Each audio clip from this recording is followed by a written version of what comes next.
Hi everybody and welcome back to the channel. In this one we take a tour of 7 historic London pubs during this festive period. All of these pubs have very interesting and long histories. Some of them have been visited by prime ministers, others have museums in them, some are even currently technically a brothel. So first up we're going to start just opposite the Houses of Parliament at St Stephen's Tavern.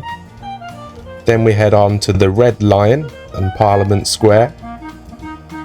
We then visit the Clarence.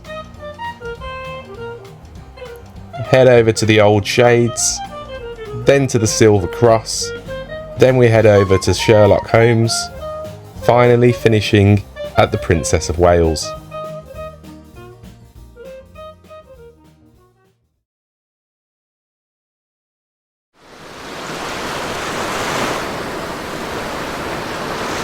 Yo, it's a Jack's life, pack your bags, let's roll. From first class flights to that budget hotel. Planes, trains, tourist gains, we're on the move. Dropping reviews, making travel smooth. Sky high vibes, tracks down low. Jet set, living everywhere we go. Hit subscribe, take the journey, don't wait. It's a Jack's life, adventure's great.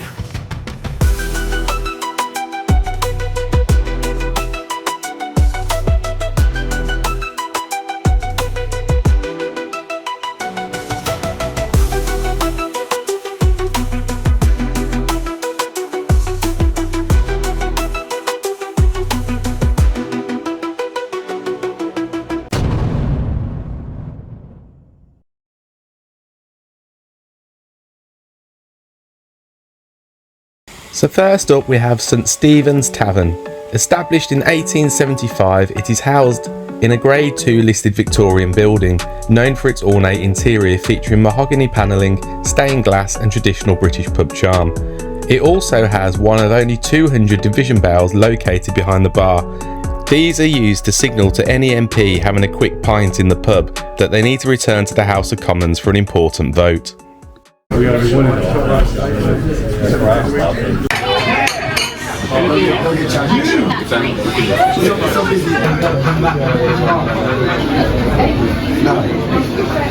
Monday.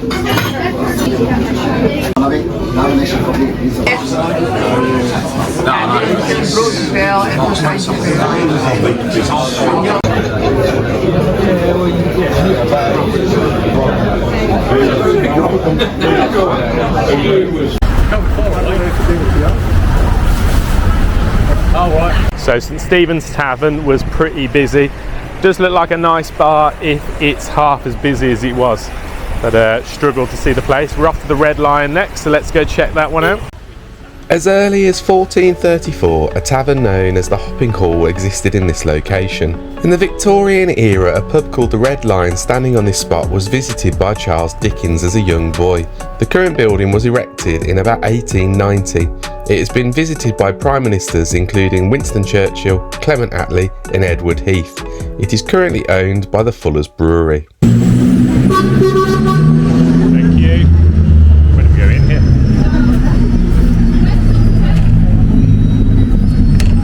Not there.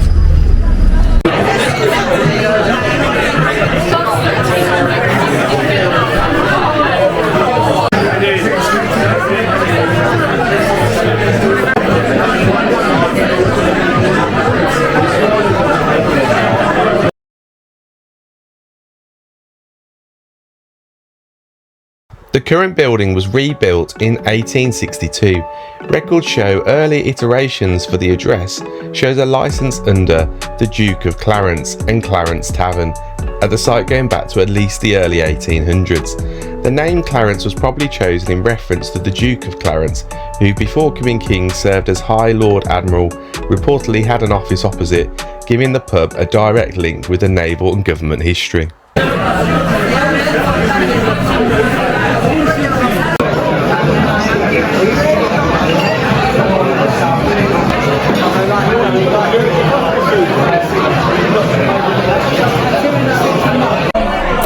So we're just in the Clarence now, and they've got scatter cushions.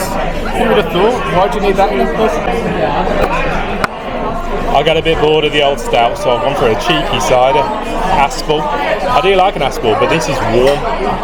It needs to be cold, really.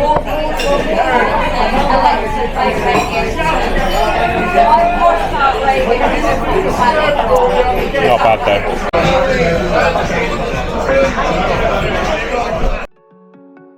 The Old Shades is located in a stunning Grade 2 listed building, built in 1898 by Treadwell and Martin.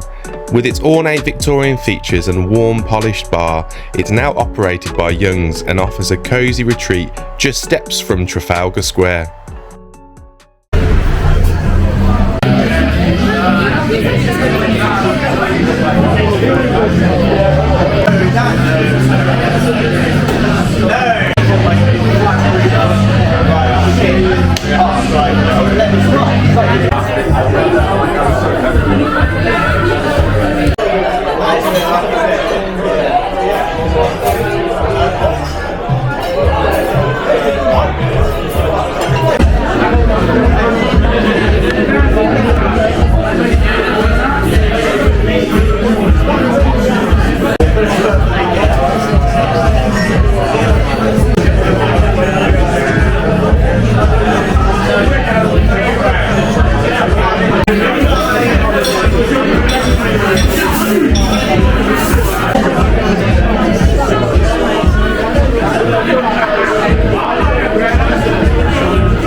The Silver Cross has been licensed since 1674. This pub began life as the Garter, reportedly licensed as a brothel by King Charles I. Quirky tale often repeated today. While technically still a brothel, this folklore is likely exaggerated. The Silver Cross remains one of London's most unique and atmospheric holiday pubs.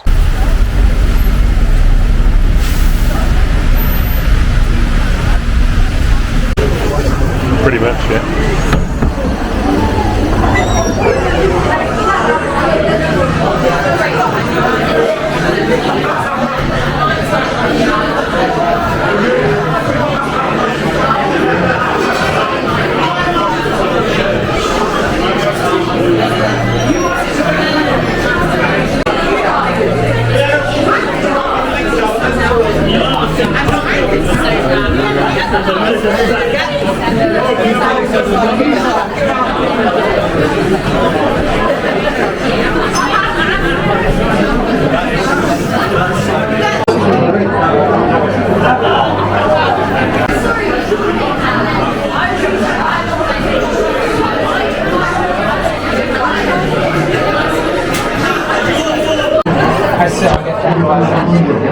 So we all get after the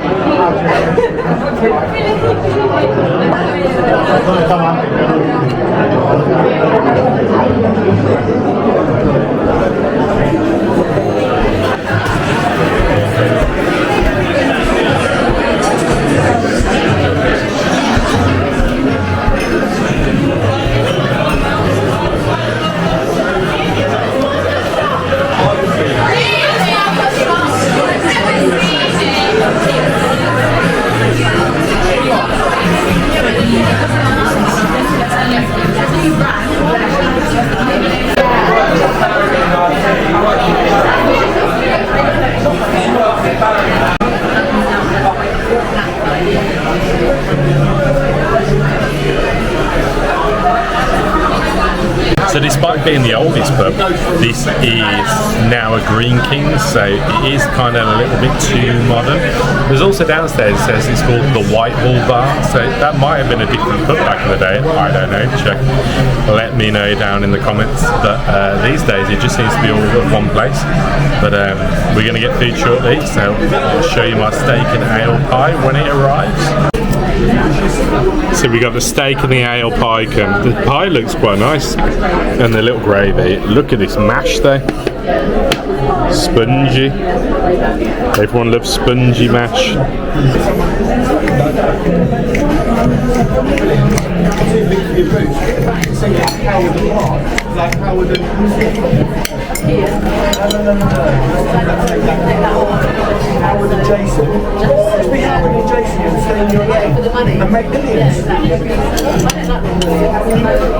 There's nothing in it. Hollow? Where's the pie filling?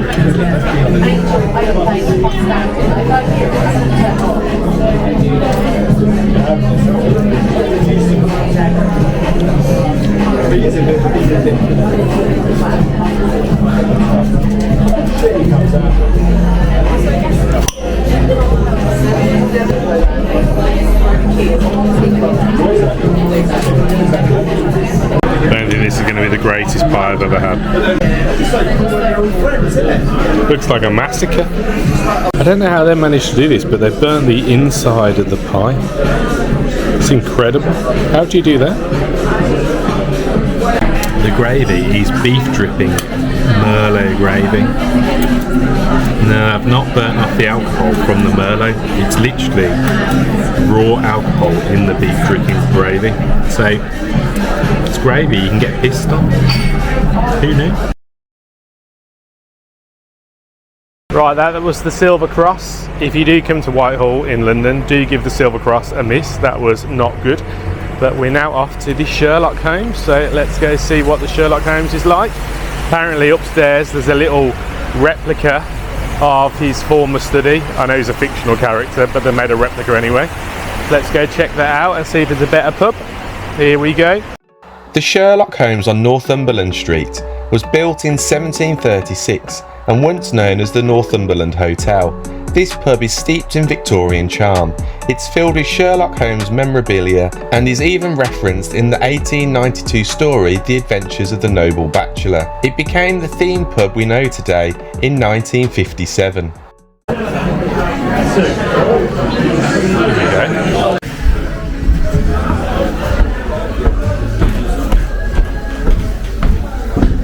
C'est un boulot de prépa qui est monstrueux et en plus de ça, on a toujours Roof terrace. mesure sur mesure. Et donc,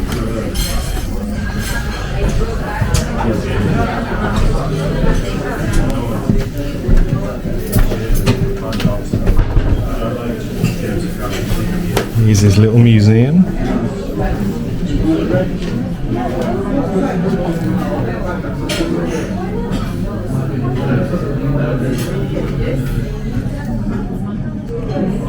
Apparently this is what it was like.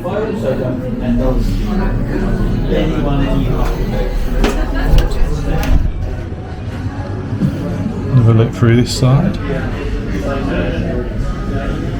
Always apothecaries on the side.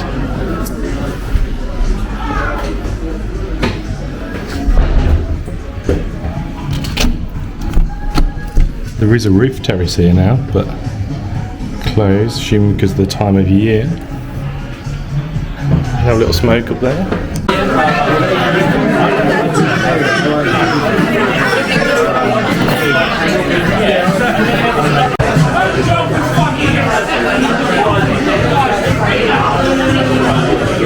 Right, so we've just done the Sherlock Holmes, cracking pub in there. Music was a bit suspect though.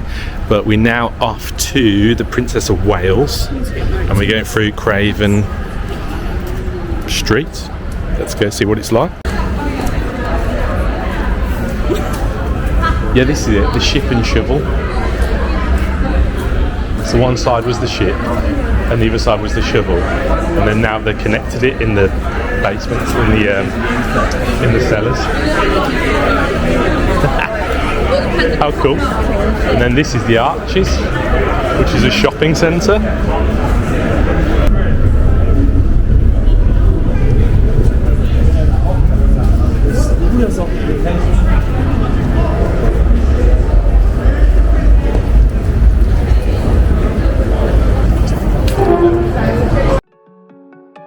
And finally we come to the Princess of Wales on Villas Street, a traditional Nicholson's pub named after Mary Fitzherbert, the secret Catholic wife of King George IV. Known for its real ales, pies and the elegant Kipling dining room, it's a classic British stop during the festive season.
Thanks very much for watching. That completes our London pub tour in this festive season. Just to recap, we visited St Stephen's Tavern, the Red Lion, the Clarence, the Old Shades, Silver Cross, Sherlock Holmes and the Princess of Wales. I hope you've all enjoyed. Please do hit that like and subscribe button, and I'll see you on the next one. Thanks very much. Merry Christmas.